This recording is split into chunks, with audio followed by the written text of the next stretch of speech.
Assalamualaikum warahmatullahi wabarakatuh. Pada kesempatan kali ini, saya Zaki Safira akan menjelaskan mengenai aneka model interaksi pada pembelajaran kelas rangkap atau yang biasa disingkat PKR.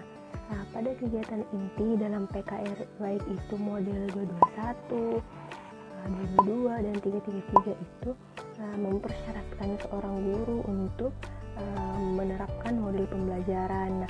Salah satu unsur yang penting dalam pembelajaran yang efektif itu adalah kualitas pembelajaran. Kualitas pembelajaran itu dapat dicapai dengan menerapkan model pembelajaran. Model pembelajaran ini itu tidak serta-merta diterapkan secara bersamaan, tetapi dipilih satu yang kemudian yang sesuai dengan learning style siswa, sehingga pembelajaran itu bisa bermakna bagi siswa juga. Dalam PKR itu model interaksi itu ada dua. Yang pertama proses belajar arahan sendiri, dan yang kedua itu proses belajar melalui kerjasama. Kalau proses belajar arahan sendiri itu dia menerapkan belajar mandiri, di mana belajar mandiri di sini itu siswa mencari dan mengolah informasi atas dasar dorongan yang ada dalam dirinya sendiri. Artinya bahwa belajar mandiri di sini siswa mampu bekerja ataupun belajar karena kemauannya tanpa menunggu tugas dari gurunya begitu. Kemudian kalau yang kedua itu tadi, yaitu proses belajar melalui kerjasama, ada 9 bagian. Yang pertama adalah olah pikir sejoli atau OPS, di mana OPS ini itu dia bertujuan atau memiliki ciri yang terletak pada komunikasi dari banyak arah,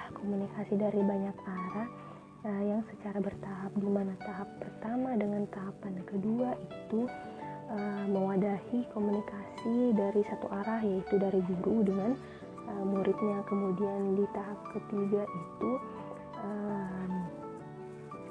ketiga mewadahi komunikasi timbal balik di dalam kelompok kecil yang terdiri dari 2 orang, yang dimana di tahap ketiga ini itu mempersiapkan kelompok kecil tersebut untuk melakukan komunikasi dari banyak arah pada yang ada di tahap keempat. Kemudian selanjutnya itu ada olah pikir yang kedua, itu ada tipe olah pikir berebut atau OPB.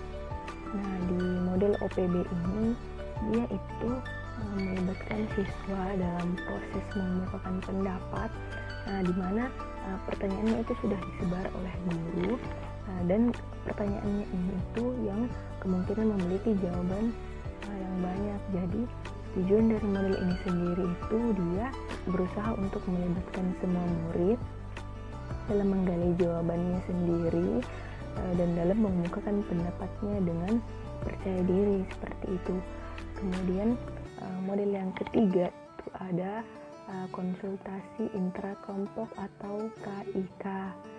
Di KIK ini itu dia identikkan dengan kemampuan siswa dalam mengembangkan kemampuan dengan kebiasaan saling membagi ide dan juga membuat kesepakatan secara bersama dari hasil diskusi. Kemudian kesepakatan tersebut itu dituangkan dalam bahasanya sendiri. Itu dia ada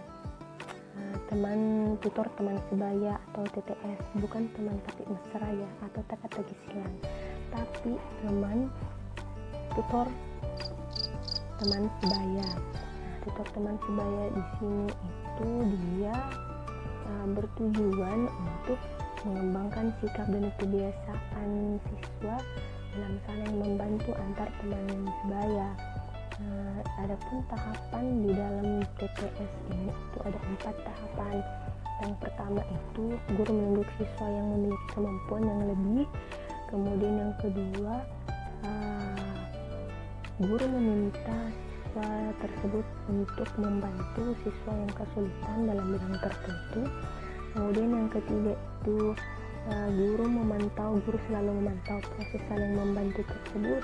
Yang keempat itu adalah guru memberikan penguatan di kedua belah pihak tersebut, di antara yang membantu dengan yang dibantu, agar mereka itu senang itu.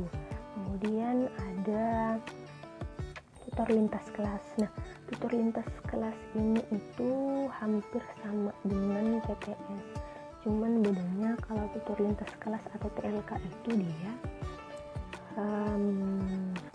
dia membantu di lintas kelas, artinya murid yang lebih tinggi itu tingkatan kelasnya membantu murid yang tingkatan kelasnya lebih rendah, artinya kakak kelas membantu di kelas, seperti itu.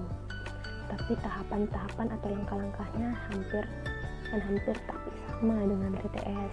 Kemudian kalau diskusi meja bundar atau DMB, nah di DMB ini itu dia mengemukakan pendapat secara lisan melalui kerja kelompok. Nah, DMB ini sendiri itu hampir mirip dengan OPB. Nah, cuman bedanya kalau OPB itu kan dia mengemukakan pendapat secara lisan. Nah, kalau DMB ini mengemukakan pendapat secara tertulis, seperti itu. Selanjutnya itu ada TDR atau tugas diskusi resitasi. Model yang mengombinasikan atau dikombinasi oleh dua metode, yaitu metode memberi penugasan dengan diskusi.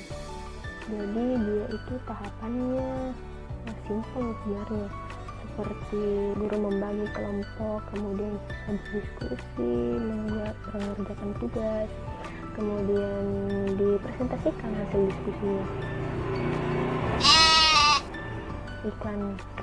Kemudian yang terakhir itu ada aktivitas tugas tertutup dengan aktivitas tugas terbuka, atau dengan atta, bukan atta halilintar tapi atta aja. Kedua model ini itu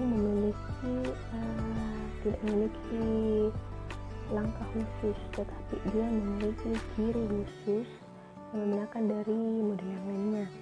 Jadi kedua model ini itu dia memiliki ciri di sifat tugasnya, dimana kalau tugas tertutup itu dia menuntut siswa untuk memberikan satu jawaban yang benar, itu. Kalau tugas terbuka itu dia menuntut siswa untuk mengemukakan beragam jawaban, seperti membuat karangan gitu. Kemudian kedua model ini, Atta dan Atu, dia cocok untuk digunakan di kelas tinggi. Kedua model ini itu bisa diterapkan untuk berbagai bidang studi dan juga bisa bertujuan untuk mengembangkan kemampuan berpikir kognitif siswa gitu. Oke guys, karena tadi sudah selesai semua model interaksi pembayaran kelas lengkap, saya akhiri penjelasan dari saya. Semoga apa yang saya jelaskan di sini bisa bermanfaat dan bisa dicerna dengan baik oleh yang menonton saya. Terima kasih. Jangan lupa subscribe, like, share, dan selamat menunggu video selanjutnya. Dah.